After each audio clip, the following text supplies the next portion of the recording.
yeah, there's footage of the three of us in our own respective times, still playing while pregnant and stuff. So we've done all that and powered through as far as we could. 7 months pregnant. I think all three of us have gotten that far playing during our pregnancies. Yeah. So, I mean, some people who are pregnant force their stomach to listen to Beethoven to make their kids geniuses. Are your kids all going to be punks?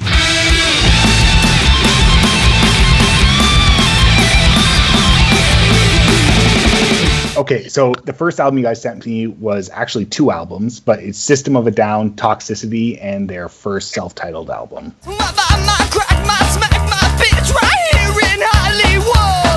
Well, I grew up on that. This band just influenced us all because we just all kind of grew up on it, and it was weird, and we all liked it, everything about it.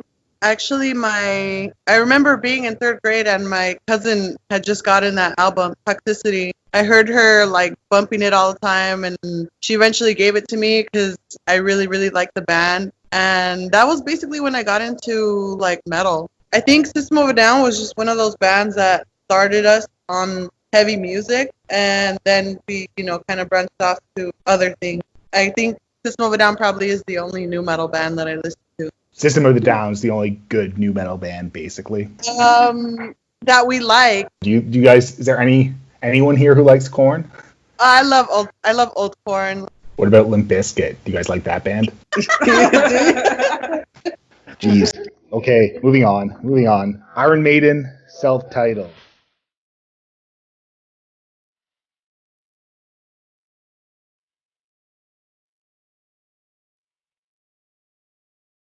I mean, as a bassist, I fucking love it. In general, I think Steve Harris is probably, I'm not big on having idols and shit, but I really fucking love Steve Harris's bass playing. This is the first Iron Maiden album, and it's a bit more lo-fi than the other ones. Do you like all Iron Maiden or just early Iron Maiden? Early Iron Maiden. I mean, I do like. Okay, well, let me clarify. I like all Iron Maiden, but my favorite singer is Paul Di'Anno. Paul Di'Anno, to me, I wish he played in the band. Bruce has a good voice, I think, but I don't know. Paul Di'Anno just does it for me. Okay.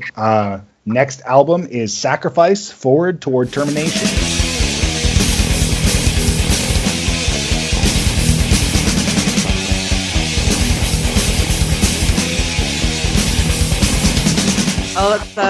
I picked that one.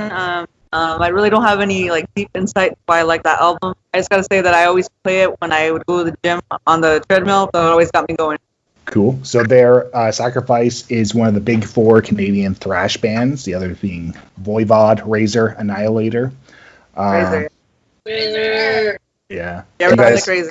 Do you guys put it on the Razor. Is Canadian thrash important to you guys? I mean, I'm up in Canada, so it's basically a heritage moment. I fucking love DBC. Sorry, can you repeat that? You like the CBC? No, DBC. Dead Brain Cells. I'll check them out. I don't know. What can we say about Sacrifice, though? It's their second album, usually considered their best. Some people kind of criticize it. Maybe some of it kind of blends together. Do you think there's any truth to that? Maybe a little truth to that, but overall, I literally enjoy every single song on the album. Next, you guys have White Pigs, self-titled, specifically the 1984 self-titled.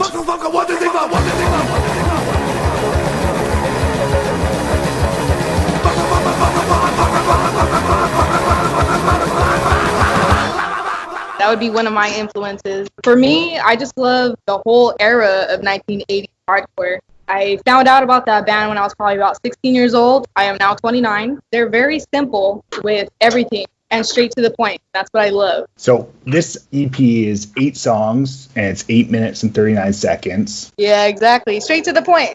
That's what I like. So is there any standout songs, or is it kind of the whole thing? Well, Kill a Cop, I actually want to cover that. Also, I love Early Grave. I love every single song on that EP. I love it all.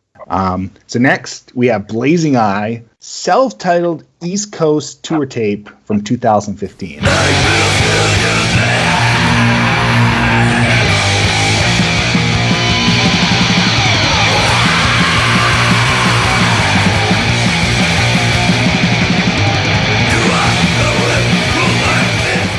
I love everything about it. It's from 2015, which is more recent, but it does have that 1980s feel that I love. The fucking vocals are deep, hardcore. The drums are simple, but brutal. The lyrics are straight to the point and badass and evil, and everything about it I love. It kind of reminds me of like a punk version of Motorhead.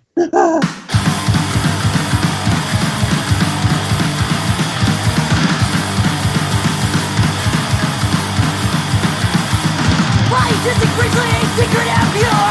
Crazy for the weak, yeah, the insecure. You want to see the broken, so miss that meat. Love it when it comes out, believe in what you speak. Constantly repeat that you will not man. When I get too much time, rest of the consent. Take on to some people, see you. Take on my doctors, do what I do to you. Getting into disciples. So now that the list is done, we can talk a bit more about your band. So you guys put out a new EP just this year, kind of right before the lockdown went in place. Was that like a big oh shit moment, or was it cool?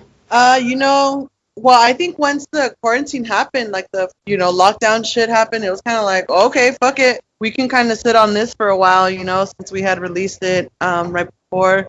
But I think we kind of wanted to just record it because we already had a group of songs together already written, and we wanted to just put something out there, we wanted to get them out there already, Cool. And how do you think it compares or differs from the previous EP? I would say it's different because about half of the songs that we recorded for this new album, it was us as a three-piece with Belen and Valerie and me. So it was just more me and Belen's input on like how we wanted to make our music. And then afterwards, like the other part was Carrie, and then we incorporated her vocals with songs that we wrote. The other thing I wanted to ask you guys about was, so you're a three-piece now. Carrie moved away. And you've been a three-piece before. You guys seem like pretty comfortable with being flexible. Can you talk a bit about how you view that and how you deal with that? Well, especially right now with COVID, it's pretty easy to be flexible. Like there's no shows going on over here on the West Coast at all, really. We're honestly just focusing on making our own music again, more different music, getting ready for when we can play again. So we are pretty flexible with our schedules right now. We've been with this fucking lineup since 2011. We've been jamming for such a long time, and I was the probably the last solid lineup member to come into the band. So previously these girls have been jamming for even longer than 2011. So the fact that we know each other so well, and we've been jamming for that long. And the fact that we've had to move on and become parents and mothers, we're pretty understanding in terms of, each other's situations. And so when we've had to take our maternity leaves and stuff like that, we've just kind of sat back and written during those times, or, whether it was just lyrics or some riffs here and there. But also we've been the guys that we're with, thankfully, they're also understanding, and they're also musicians. They've also been pretty supportive in terms of us bouncing back right into music again. So it's been pretty helpful in terms of, us getting back to the grind and stuff, because it did not take a year for us to get back to jamming again. It's been way less than that. I'd say like 6 months tops to even get back to jamming again after one of us has had to leave. So Valerie had to take time off. Carrie took time off twice. I recently took my time off. Stacia's the only one that's been like through and through. But so we've been pretty understanding of each other, and obviously it's something that we've had time to prepare for, so. And this is an issue that only all female bands know of. It's hard. It's like one person takes time off, and then it's hard. It's really hard. And then like the creativity has to come back and all that. It's a lot. It's something that I don't think people talk about enough. So is it important that it's all female to you guys? Yeah. Yeah, it's kind of... We want to keep it all females. We've been an all-female band for so long, and when we started, there was like no all-female band at all in the LA County. There was none. And then we progressed and slowly started to see all these other female bands come about, and it was really cool, like empowering. I wouldn't say that we, influenced anybody, but I think that people just started to see, like, I can do that shit too, maybe. I don't know. Is it difficult being an all-female band? Oh, yeah. A lot of sexism and a lot of you bands. play last. There is a lot of sexism. There is a lot of take off your shirt, which we still do, but, Carrie. our old singer does. But. Right. Well, that sucks. That sucks that people are mean to you guys. How do people react? So, like, when you guys are playing a show and one of you is visibly pregnant, does that always go over no problem? For myself and Belen, like, Belen has her bass in front of her belly. So a lot of people didn't really know that she was pregnant up until Carrie would announce it on stage that our bassist is pregnant. And myself on drums, I'm in the back, and I didn't even really show till about 7 months anyways. So people didn't know, but I was still playing. Hey, people really actually noticed Carrie because she's up front. So, yeah. And they were cheering, and everybody's very respectful, and it was cool. So what is, I don't know, like, what's the maternity policy at Psychotic Scum? Is it like 17 weeks paid benefits, or how do you guys deal with it? It's like, you better come back after 6 months.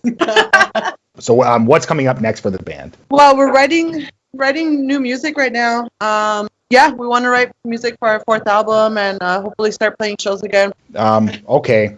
Cool. Thank you very much, all three of you, for taking the time. Thank you so much. We appreciate it.